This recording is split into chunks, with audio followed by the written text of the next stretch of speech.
It was broadcasted from Japan, a brand new trailer for the upcoming movie Tales of Zestiria the X. That is the dumbest name I ever heard of. I'm sorry. Tales of Zestiria the X? Yeah. Okay. Alright, so based on what I saw in the trailer, it pretty much looks like it's the rest of the game in movie form, because for those of you who don't know, the collector's edition version of Tales of Zestiria that came out last year came with a Blu-ray movie which told the first probably 2 hours of the game, like up until the point where Saray gets the sword and becomes the shepherd. That's where the movie ends. So basically the movie told nothing except like the opening. So now it looks like this movie, Tales of Zestiria the X, is the rest of it. Okay.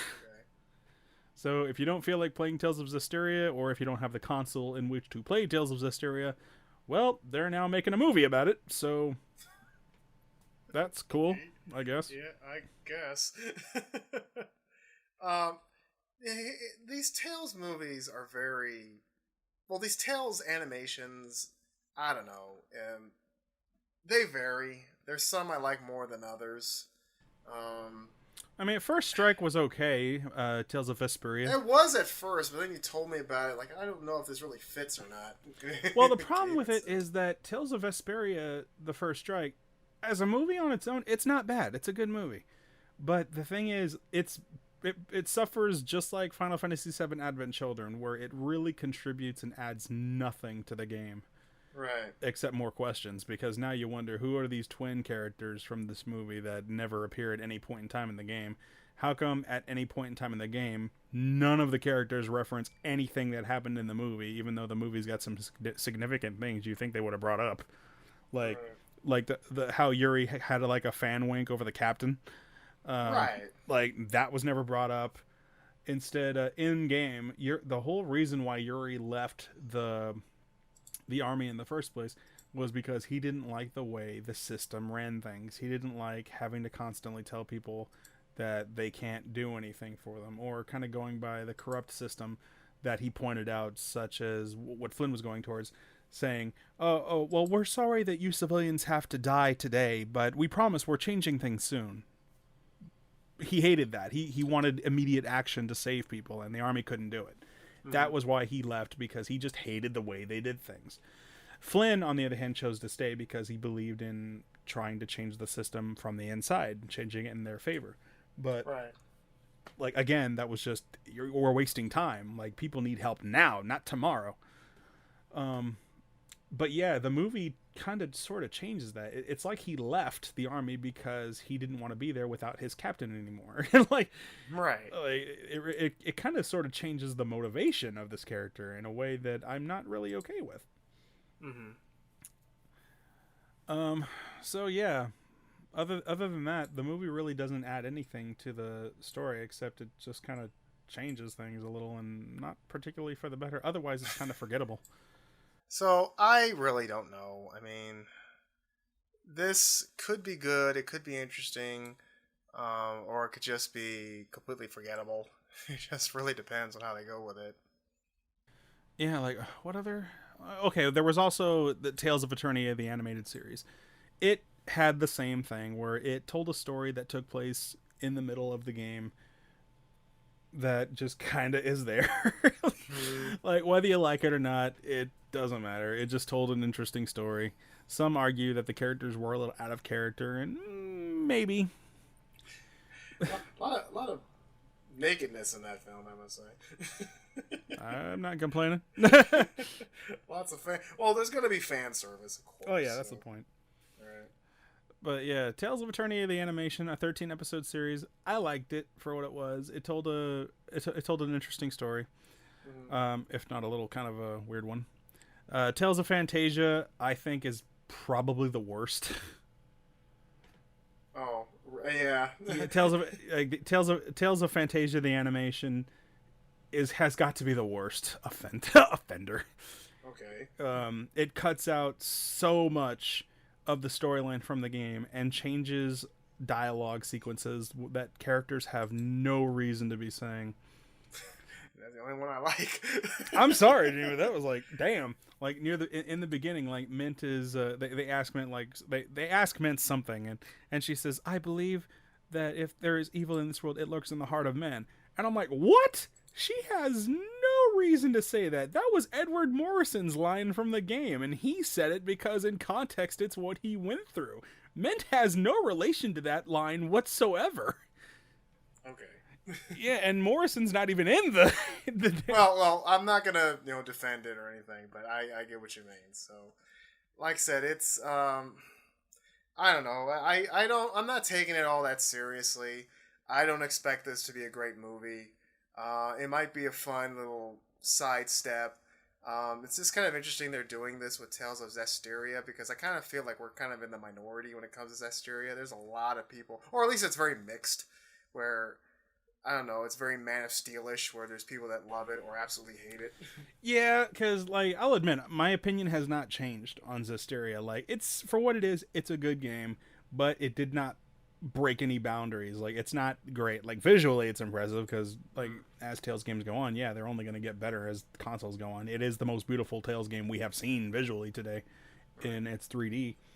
But as far as gameplay goes, no, it didn't really break any grounds. It's still kind of a familiar formula. At this point in the game, it feels like Tales games are starting to feel rather samey, Yes. which I hate to say that, being a big fan as I am, and that's why I really haven't looked forward or been. Well, that's why there's all this hatred for the new games. Yeah, like I have not been excited for Tales of Berseria at all. Like, like I haven't cared when a trailer came. But there's a female protagonist. Oh, I see how it is. You're just sexist. Uh-oh, you caught me. Misogynist Will Morris. You caught me. No, it especially now.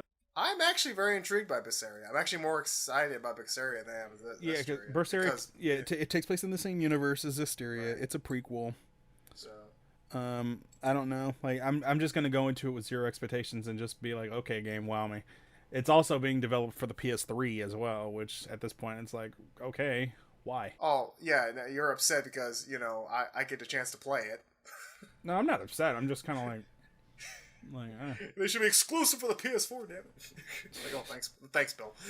Hey, what are you talking about? You didn't even buy Zestiria for the PS3. So yeah, like I'll let Berseria come out and wow me. I'll get it day one, of course. But yeah, I don't know what to expect from it. Anyway, back to the movie. I don't know. I don't know. It might be a fun little side thing. We'll just have to wait and see. Like I said, I don't expect it to be a great film, but it is nice to see that Tales is getting a lot of play. So that's good. Yeah, I just think I just kind of think that now forgive me for harping a little bit on Mario. I think that Tales right now is kind of getting the sort of Mario treatment where they're starting to push him out more and more without putting more effort into the quality of the game or the content, because again they're all starting to feel a little samey right now, not really standing out in terms of. You already said that. Yeah, I know, but it's a valid point.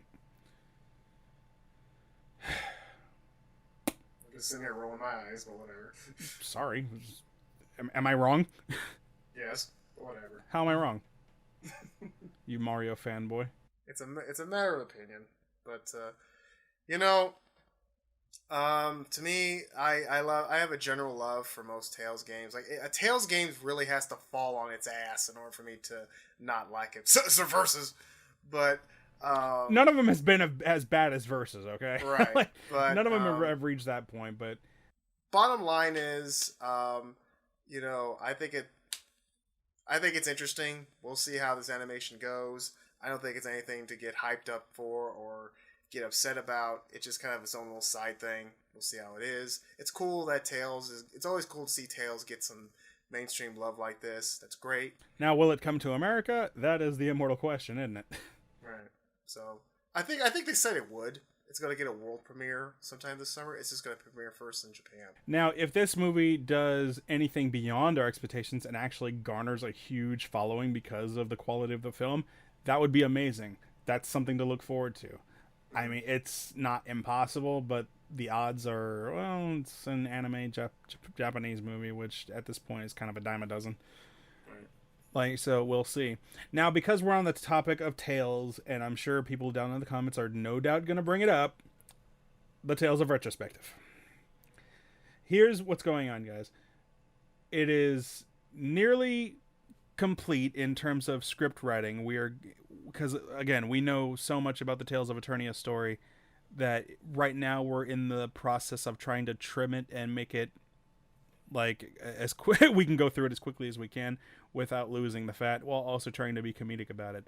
At the same time, I am also trying to get started on Tales of Destiny 2, so I don't have to like spend more time than I need to on that one. So maybe I might even start live streaming Tales of Destiny 2 just to get it going for you guys and give you guys something.